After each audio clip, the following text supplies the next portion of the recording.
ఉంది. భర్త ముందల్లే భార్యను రేప్ చేస్తుంటే ఈ పోలీసు వ్యవస్థ ఏమైంది అని అడుగుతున్నా.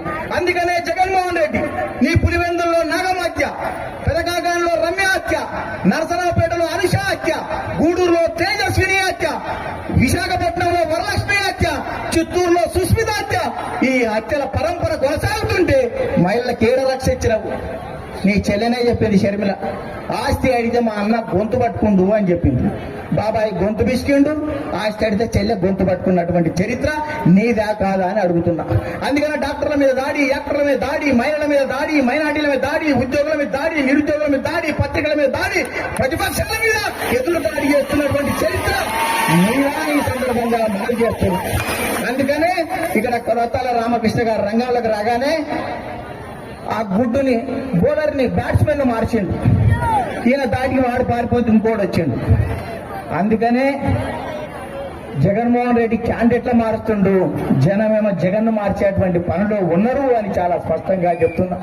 ఈ రాష్ట్రంలో యువతకు ఉపాధి లేక, యువతకు ఉద్యోగం లేక, పట్టా చేత పట్టుకొని పొట్టకోటి కోసం తిరుగుతున్నటువంటి 21,575 మంది నిరుద్యోగులు ఈ రాష్ట్రంలో ఆత్మహత్యలు చేసుకున్నారు. ఇది నేను చెప్పిన లెక్క కాదు, కేంద్ర కార్మిక శాఖ మంత్రి రామేశ్వర్ గారు చెప్పినటువంటి లెక్క అని ఈ సందర్భంగా గుర్తు చేస్తున్నా.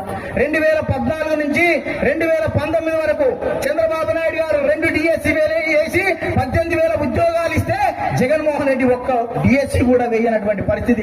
చంద్రబాబు నాయుడు గారు 6 లక్షల మంది విద్యార్థులకు 2,000 రూపాయల పెన్షన్లు ఇస్తే జగన్మోహన్ రెడ్డి ఆ స్కీమును రద్దు చేసినటువంటి చరిత్ర. చంద్రబాబు నాయుడు గారు స్కిల్ డెవలప్మెంట్ తోటి 2,40,000 మందికి ట్రైనింగ్ ఇచ్చి 64,000 మందికి ఉద్యోగాలు ఇస్తే అక్రమాలు జరిగాయని జైలు వేసినటువంటి చరిత్ర నీది.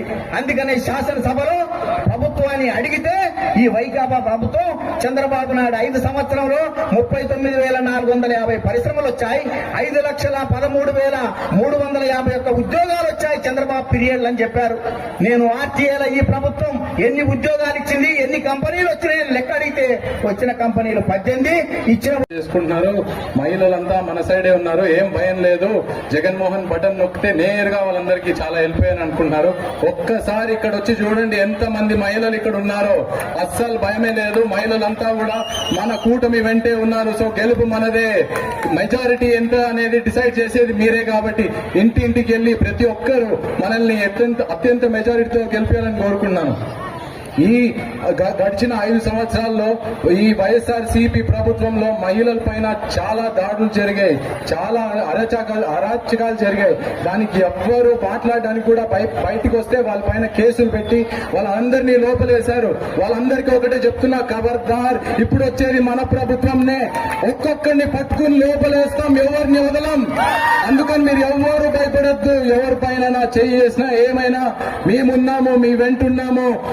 ఎవరైనా దగ్గరకు వస్తే ఇప్పుడు వచ్చేది ఇక్కడ రామకృష్ణ గారు, అలాగే మన ఎంపీ గారు సీఎం రమేష్ గారు, వాళ్ళిద్దరు వస్తున్నారు. ఎవరన్నా మా దగ్గరకు వస్తే ఖబర్దార్ అని చెప్పండి. ఇంకో విషయం చెప్తున్నాను, ఇంకో ముఖ్యమైన విషయం ఇదేంటంటే, ఇప్పుడు ఎన్నికలు వస్తున్నాయి, మీరందరూ ఓటేస్తున్నారు. మీరు ఈ ఓటు చాలా విలువైనది. ఎందుకంటే ఈ ఓటు మీరు మీ పిల్లల భవిష్యత్తు కోసం వేస్తున్నారు. ఎంతో కష్టపడి మీరు మీ పిల్లలందరినీ చదివించి వాళ్ళ స్కూల్ ఫీజులు కట్టి, కాలేజ్ ఫీజులు కట్టి, బస్ ఫీజులు కట్టి ఎంతో కష్టపడి వాళ్ళని చదివిస్తే ఈ రోజు వాళ్ళకి ఉపాధి లేదు.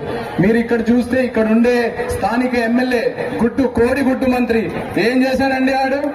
ఏం చేశాడు? ఏం చేయలేదు. అందుకని ఆడిని ఇక్కడ నుంచి తీసుకెళ్లి ఇంకో దగ్గర పడేశారు. ఎందుకంటే ఆడు మళ్ళీ ఇక్కడ నిల్చుంటే. అదేవిధంగా మన ఎంపీ క్యాండిడేట్ ఎవరు? సీఎం రమేష్ గారు కమలానికి ఎంతమంది ఓటేస్తారు? మీరందరూ నిర్ణయించుకునే వచ్చారు. ఈ రోజు ఈ ప్రభుత్వాన్ని గద్దె తెచ్చాలి, మళ్ళీ చంద్రబాబు నాయుడిని గద్దె ఎక్కించాలి, అక్కడ మోడీ గారిని ప్రధానమంత్రి చేయాలనేటువంటి ఆలోచనతో వచ్చినటువంటి ఈ సోదరిమణుల అక్కచెల్లెలందరికీ కూడా మరొక్కసారి నా హృదయపూర్వక అభినందనలు. ఈ రోజు ఒక రాక్షస ప్రభుత్వం రాష్ట్రంలో ఉంది. గతంలో ఏనాడు కూడా ఇటువంటి దిక్కుమాలినటువంటి ప్రభుత్వాలు లేవు. గతంలో చంద్రబాబు నాయుడు గారు ముఖ్యమంత్రిగా చేసిన, వైఎస్ రాజశేఖర రెడ్డి గారు ముఖ్యమంత్రిగా చేసిన పోటీ పడి అభివృద్ధి కార్యక్రమాలు చేశారు. కానీ ఈ ముఖ్యమంత్రుల విధ్వంస కార్యక్రమాలు ఎవరు కూడా చేయలేదు. ఈయన పరిపాలన మొదలు పెట్టడమే విధ్వంసంతో మొదలు పెట్టాడు ఆ ప్రజాభవనాన్ని. ఏమ్మా ఈయన చెప్పాడు ఒక్క అవకాశం అని చెప్పారు. ఒక్క అవకాశంతో ఏం చేశారమ్మా?